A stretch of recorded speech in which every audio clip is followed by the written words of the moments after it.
আলহামদুলিল্লাহ। Russell viper নিয়ে মানুষ টেনশন আছে, মানুষ বিভ্রান্তিতে আছে। রাসেল ভাইপার এমন একটি সাপ যা মানুষকে যে কোনো সময় দংশন করলে বেশি সময় আর বাঁচে না। এটা প্রজনন ক্ষমতা এত বেশি যে অন্য অন্য সাপের বাচ্চা হয়, অন্য সাপের ডিম থেকে বাচ্চা হয়, কিন্তু এটা সরাসরি বাচ্চা হয়। আমি দেখেছি এই সাপ মানুষের কামড় দিলে বেশিক্ষণ সে বাঁচে না। কিন্তু আমাদের দেহের ভেতরে যেগুলো সাপ আছে, আমাদের দেহের ভেতরে যে রাগ, পিঠ, বিভিন্ন রকমের ভয়ঙ্কর জিনিস আছে, এগুলো নিয়ে আমরা টেনশন করি না। আমরা সব সময় মানুষের সুদ, ঘুষ, হারাম পয়সা উপার্জন করতেছি। আমাদের ছেলে মেয়ে, বিবি বাচ্চা কীভাবে পথ চলতেছে, আমাদের মেয়েরা উলঙ্গ বেহাপনাভাবে পথ চলতেছে। আর তাদের জন্য তো আজ দুর্ভিক্ষ। যারা ঘুষ খাচ্ছে, যারা সুদ খাচ্ছে, যারা হারাম পয়সা উপার্জন করতেছে, তাদের জন্য তো এই দুর্ভিক্ষ আজকে। আর এই দুর্ভিক্ষের জন্য তারা ভালো মানুষও এর অনুদান পাচ্ছে। আমরা রাসেল ভাইপার নিয়ে টেনশন করব না। এটা হচ্ছে একটা মহামারী। এই মহামারী এর আগে করোনা আসলো। করোনা মহামারী যেভাবে আসছে, এই করোনা মহামারী শুধু তাদের জন্যই আসছে যারা বেহাপনাভাবে ঘোরাফিরি করে, এবং ছেলেরা, বিভিন্ন রকমের মানুষ, তারা অফিস আদালতে সুদ ঘুষ খাচ্ছে ওপেনে, জিনা করছে ওপেনে।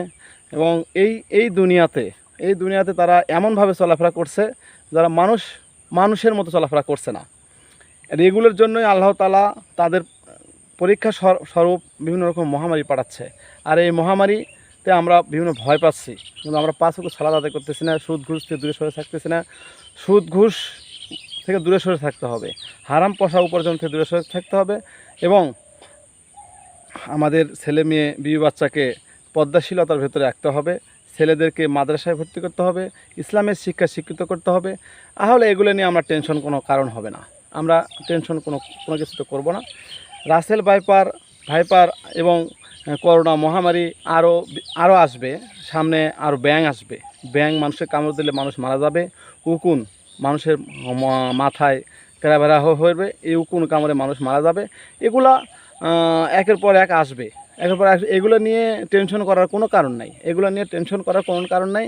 যদি আপনি এই সুদ ঘুষ, হারাম পয়সা উপার্জন করেন, আপনার ছেলে মেয়ে যদি বেপর্দা ঘোরাফেরা করে, এগুলোর থেকে আসবে। আপনি সতর্ক থাকেন, আপনার ছেলে মেয়েকে পর্দাশীলতা বানান, মেয়েদেরকে পর্দাশীলতা বানান, বিবিদেরকে পর্দাশীলতা রাখেন, এবং আপনি সতর্ক থাকেন, 5 ওয়াক্ত সালাত আদায় করেন, এবং সুদ ঘুষ থেকে বিরত থাকেন। আল্লাহর কাছে সবসময় পানা চান। আল্লাহ তাআলা আপনার দিকেই নজর আছে, আপনাকে পানা দেবেন, আপনাকে অবশ্যই হেফাজত করবেন। এতে কোনো টেনশনের কোনো কারণ নাই।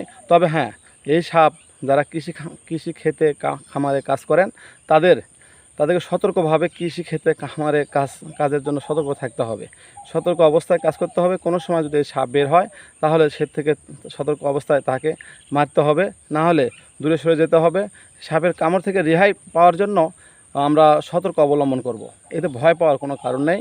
আল্লাহ তাআলা যদি আমাদের মৃত্যু ওই সাপের মাধ্যমে মৃত্যু লেখা থাকে, অবশ্যই আমাদের মৃত্যু হবে, কিন্তু আমরা সতর্ক থাকব, এতে কোনো সন্দেহ নাই। ইনশাআল্লাহ আমরা চেষ্টা করব যে আমরা সাপ থেকে রেহাই পাওয়ার জন্য সতর্ক অবস্থানে সতর্ক থাকব, ইনশাআল্লাহ।